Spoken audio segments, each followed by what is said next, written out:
Bismillahirrahmanirrahim. Assalamualaikum warahmatullahi wabarakatuh. Alhamdulillah, semoga salat serta salam disampaikan juga kepada Nabi Muhammad SAW. Apa kabar teman-teman semua? Semoga kalian dalam keadaan sehat walafiat, dan yang sedang sakit semoga segera diberikan kesembuhan ya. Saya akan mengawali channel saya ini dengan membawakan dengan memberikan alasan kenapa sih kita harus belajar lagi tentang fikih muamalah. Coba kita lihat hari ini, kalian hari ini melakukan transaksi, benar? Transaksi jual beli ataupun beli saham. Kemudian ada juga yang top up uang digitalnya untuk memesan ojek online. Ada yang beli makanan via ojek juga. Kemudian ada yang pinjam meminjam dan sebagainya. Tapi apakah kalian tahu yang kalian lakukan itu sudah sesuai dengan kaidah fikih muamalah apa belum? Nah, di sini saya ingin membahas juga kenapa sih kita harus tahu tentang fikih muamalah. Jadi zaman sahabat dulu, zaman Khalifah Umar bin Khattab, dia pernah melarang pedagang yang tidak mengerti muamalah ini. Ia mengusir pedagang-pedagang tersebut yang tidak mengerti untuk jauh dari pasar. Jadi biar pasar di sana tuh terhindar dari transaksi-transaksi yang tidak sesuai dengan syariat. Beliau ini dulu menguji para pedagang tersebut untuk dagang di pasar. Jadi benar-benar kayak ujian sekolah gitu kan, masuk sekolah dan orang-orang yang terpilih lah yang bisa berdagang. Jadi dulu ketat banget tuh. Coba seandainya kalau sekarang seketat itu, sepertinya saya pun juga tak ragu untuk bertransaksi di tempat ini gitu. Namun sayang sih, bangsa Yahudi udah kayak berkuasa, terus akhirnya membuat sistem-sistem yang hampir di semua belahan dunia itu digunakan. Namun apakah kita tidak bisa meninggalkannya? Jawabannya jelas bisa. Jadi sebelum jauh, kenapa sih kita harus belajar ilmu ini? Fikih muamalah. Fikih muamalah itu kalau kita cari definisinya adalah tentang sebuah interaksi sosial.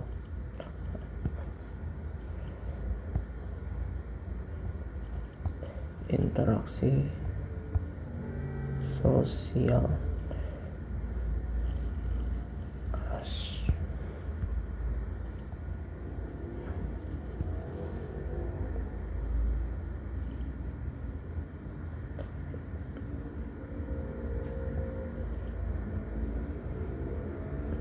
Jadi fikih muamalah adalah hubungan sesama manusia dalam interaksi sosial sesuai syariah.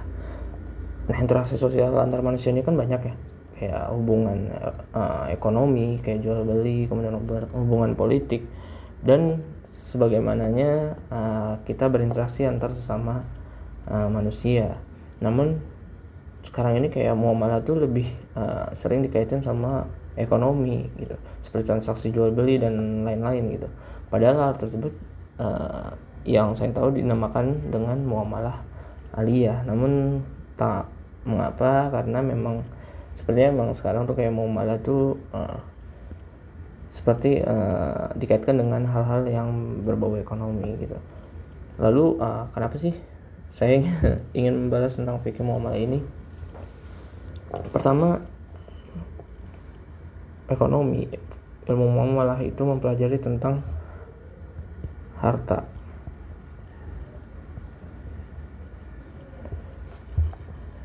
Harta ini yang seperti kita tahu adalah salah satu perkara yang akan dihisap di akhir kehidupan dunia ini gitu. Jangan sampai harta yang kita punya ini jadi beban hisap jadi beban hisap kita yang justru malah membuat kita ke dalam neraka, benar gak? Jadi membuat saya juga jadi hati-hati gitu, jangan sampai semua ibadah-ibadah yang kita lakukan ternyata tidak cukup untuk memberatkan timbangan baik kita, karena harta yang kita punya ini ternyata justru membawa kita ke dalam neraka. Jadi ini sangat-sangat urgent ya, sangat-sangat penting untuk kita pelajari kalau ingin tetap tujuan kita menuju akhirat dengan tenang ya. Alasan kedua kenapa membahas fikih muamalah adalah saat ini yang terjadi di negara kita dan dimanapun gitu, walaupun di negara Islam masih juga terdapat hal-hal syubhat.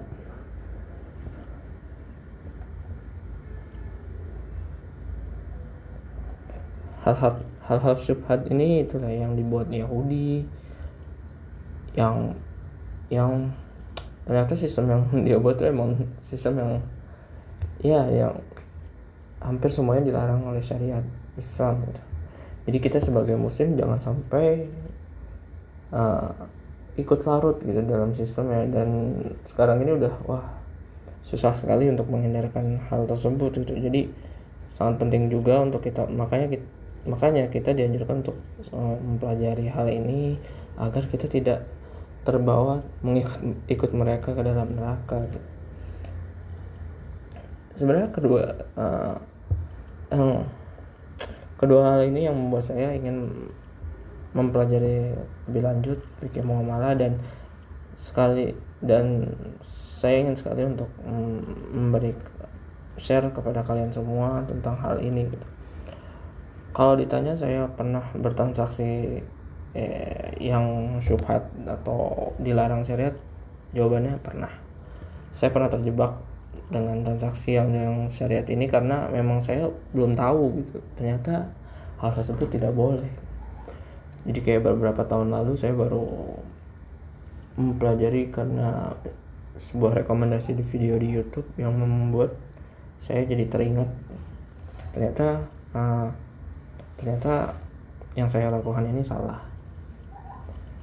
Dan sejak saat itu saya mulai berbenah diri menghilangkan harta-harta yang haram tersebut agar tidak menjadi beban hisab saya.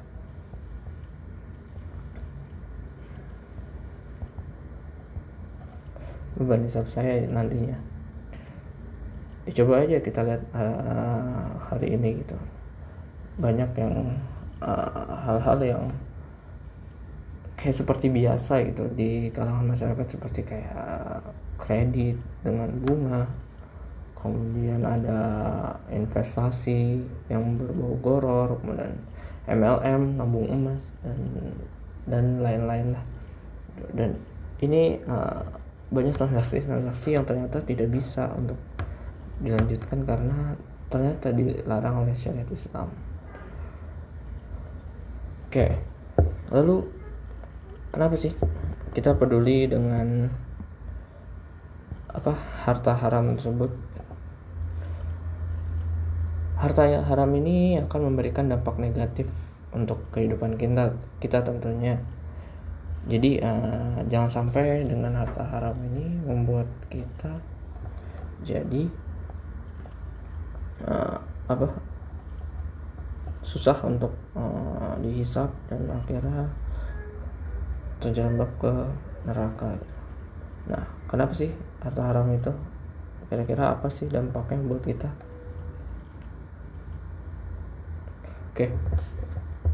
Pertama adalah harta haram ini sebuah perilaku yang mendurhakai Allah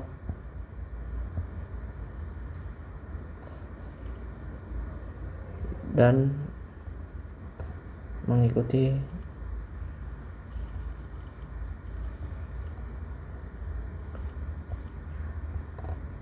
langkah setan. Oke, untuk yang mendengar di podcast, saya juga membuat konten ini dalam video YouTube ya. Jadi kalau misalkan agak lama, saya karena sambil menulis di YouTube. Jadi untuk yang pendengar podcast, jika kalian ingin melihat secara visual bisa melihat dari video YouTube ya. Oke, yang pertama mendurhakai Allah dan mengikuti langkah setan. Allah telah berfirman pada surat Al-Baqarah ayat 168 yang artinya, hai sekalian manusia, makanlah yang halal lagi baik dari apa yang terdapat di bumi, dan janganlah kamu mengikuti langkah-langkah setan karena sesungguhnya setan itu adalah musuh yang nyata bagimu. Jadi Allah ini menyuruh kita untuk makan harta yang diperoleh dari cara yang halal. Tentunya juga makan yang halal ya. Dan Allah juga menilai dengan cara yang halal. Jadi sebaiknya kita mengikuti Allah untuk mencari makanan yang halal dengan cara yang halal. Nah sebaliknya, jika kita makan hasil harta haram, itu adalah perbuatan tersebut adalah perbuatan setan yang durhaka kepada Allah. Jadi kalau misalkan kalian mendapatkan makanan yang halal tapi dengan cara yang haram, itu bisa merusak kehalalan makanan tersebut gitu. Jadi kalau kalian dengan cara yang haram terus memakan yang halal, makanannya jadi haram gitu, dan itu akan merusak tubuh kita tentunya. Dan mungkin suatu saat kalian kayak seperti tertimpa penyakit atau ya apapun lah, nanti akan menjadi efek negatif untuk diri kita gitu. Jadi mungkin aja dengan makan makanan tersebut dengan cara yang haram jadi pemicu untuk membuat amal-amal yang buruk, menjauhi kita dengan amal soleh seperti ya malas beribadah, malas puasa dan lain-lain gitu. Jadi harta haram ini adalah mendurhakai Allah dan mengikuti langkah setan. Kemudian yang kedua adalah dengan memakan harta haram ini berarti kita sama seperti Yahudi.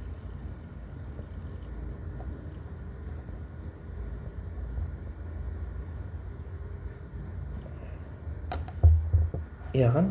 Nah, transaksi haram yang saat ini sering terjadi adalah perbuatan Yahudi. Jadi jika kita mengikutinya, kita menjalankannya, berarti kita sama seperti mereka gitu. Dan sedangkan orang-orang Yahudi adalah orang yang digambarkan oleh Allah sebagai masyarakat yang rusak dan hancur karena kelakuan mereka tersebut yang suka memakan harta haram. Jadi jika kita mengikuti mereka berarti sama seperti mereka gitu, dan kita sama seperti kaum yang rusak dan hancur. Jadi kalau ini Allah telah berfirman di Al-Quran surat Al-Maidah ya, nanti bisa dilihat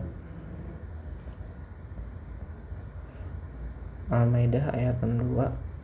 Sebelumnya yang mendurhakai Allah itu Quran surat Al-Baqarah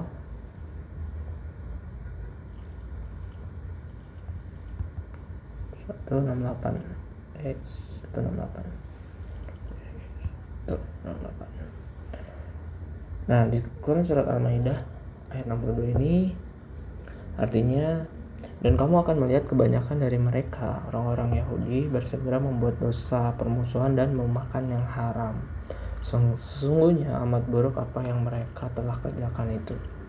Jadi kalau kita melakukan hal yang mereka lakukan, ya kita seperti mengikuti perlakuan buruk yang mereka lakukan itu gitu.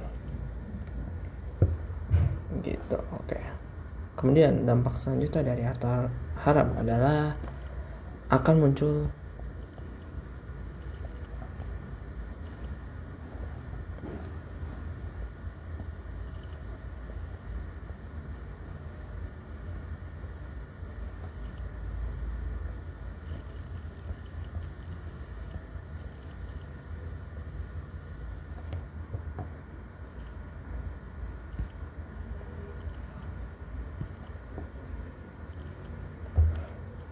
Jadi dampak harta haram yang ketiga adalah petaka buruk dan doa yang terkabul.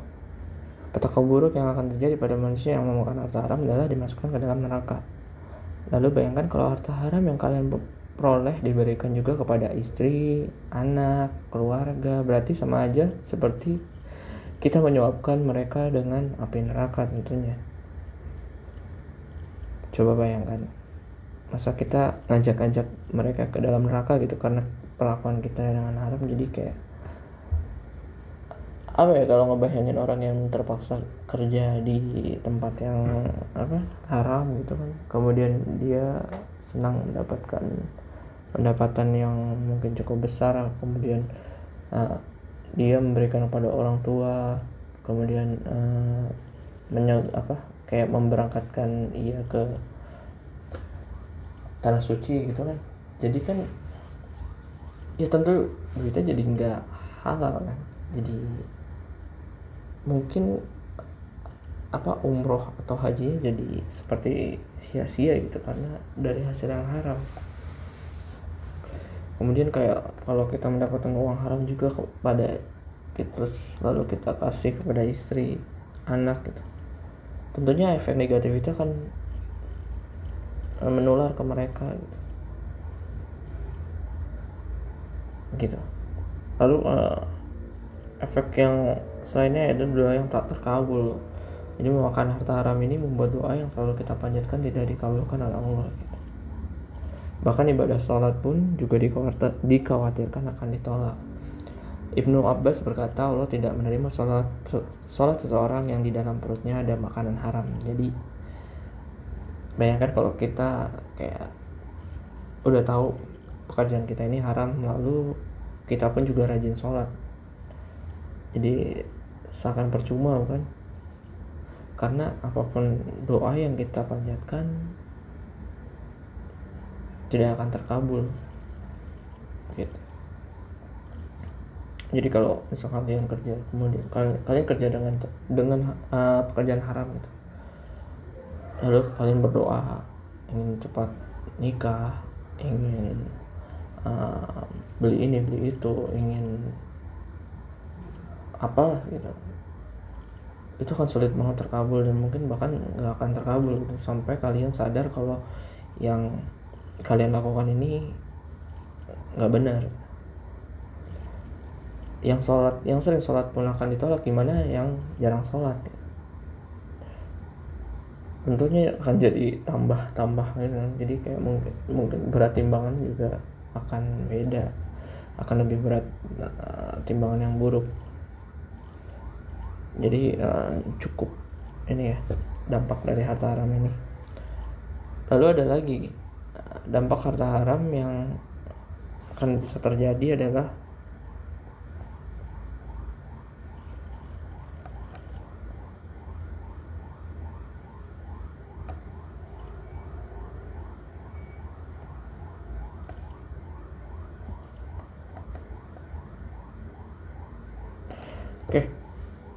dampak harta haram selanjutnya adalah pertanda azab yang akan datang. Jadi ini adalah dampak yang lebih dahsyat daripada dampak yang lain ya, karena harta haram. Dampak yang ini adalah bisa menimpa orang lain di sekitar kita, ya seperti tadi istri dan anak, kemudian keluarga, dan ya orang-orang sekitar kita gitu. Jadi udah ngerugiin diri sendiri, ternyata orang lain yang nggak salah pun juga jadi kena azab gitu. Ya itu bisa dilihat aja bencana-bencana yang terjadi di negara kita silih berganti gitu, mungkin ada kaitannya dengan harta haram ini gitu. Jadi Allah nggak suka, Allah memberikan azab lah kepada kita gitu. karena ya yang kita lakukan itu salah gitu. Hal tersebut tentu disebabkan dosa-dosa yang dilakukan manusia. Itu ada dalam firman Allah pada surat Asy-Syura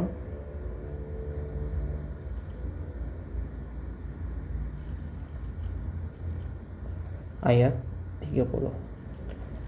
Artinya, dan apa saja musibah yang menimpa kamu maka adalah disebabkan oleh perbuatan tanganmu sendiri, dan Allah memaafkan sebagian besar dari kesalahan-kesalahan. Jadi Allah memang udah kasih musibah karena sesuatu sebab dari kelakuan manusia itu sendiri. Jadi banyak musibah yang terjadi sih ya tinggal introspeksi diri, apa yang sudah kita lakukan. Mungkin kayak banyak maksiat atau ya itu harta haramnya, banyak cara-cara yang nggak baik, akhirnya azab datang dan menimpa orang lain gitu. Karena nggak mungkin Allah akan menimpa diri kita sendiri gitu kalau udah kena musibah gitu kan. Jadi karena semakin meluas akhirnya Allah menyebabkan di satu lokasi azab, ya akan terkena yang lain, walaupun yang lain itu juga rajin beribadah, tidak menggunakan cara-cara yang haram, pokoknya yang soleh gitu lah, itu kan kena juga gitu. Cukup berat bukan dampak harta haram ini membuat saya sepertinya kita harus mempelajari fikih muamalah ini agar terhindar dari dampak-dampak tersebut. Ya, semoga kita bisa terhindar dari hal-hal yang memang nyata dan jelas dilarang oleh syariat Islam. Dulu saya kenal dengan muamalah ini, yang disadarkan tentang fikih muamalah adalah dari video YouTube ya. Dulu saya sering melihat video YouTube seorang ustadz,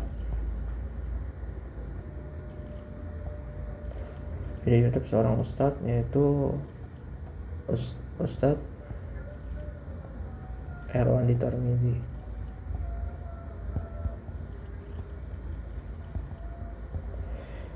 Jadi Ustadz Erwandi ini adalah saya anggap sebagai ahli fikih muamalah gitu, karena beliau ini lulusan S2 Usul Fikih Fakultas Syariah Universitas Islam Al-Imam Muhammad bin Saud di Riyadh, Arab Saudi. Kemudian dia juga melanjutkan S3 Usul Fikihnya dan mendapatkan gelar doktor predikat mumtaz. Jadi kayak wah, ini udah ahli sih. Setelah mendapatkan gelar doktor itu, beliau menulis buku dengan judul Harta Haram Muamalat Kontemporer.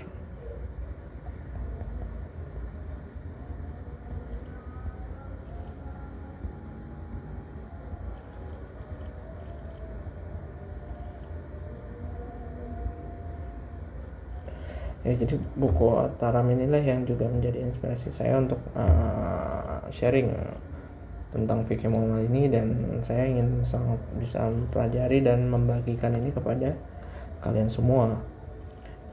Dalam buku ini juga banyak terdapat ya hal-hal yang berbau muamalah seperti kartu kredit, asuransi, diskon, hadiah, dan banyak lainnya gitu. Dan juga beliau juga memberikan solusi permasalahan dari transaksi haram tersebut, dan insya Allah saya akan membagikan kepada kalian semua. Oke, sekian video dan audio podcast untuk mengawali tema fikih muamalah yang ada di channel dan di podcast saya ini. Semoga hal yang saya lakukan ini dapat bermanfaat untuk kalian semua. Semoga kita juga terhindar dari hal-hal yang haram yang membuat kita terbawa ke dalam neraka jahanam. Dan apabila konten ini sangat bermanfaat, saya berharap bisa untuk dibagikan kepada yang lain. Dan tak lupa untuk subscribe agar kalian bisa mendapatkan konten-konten terbaru dari saya. Terima kasih. Wassalamualaikum warahmatullahi wabarakatuh.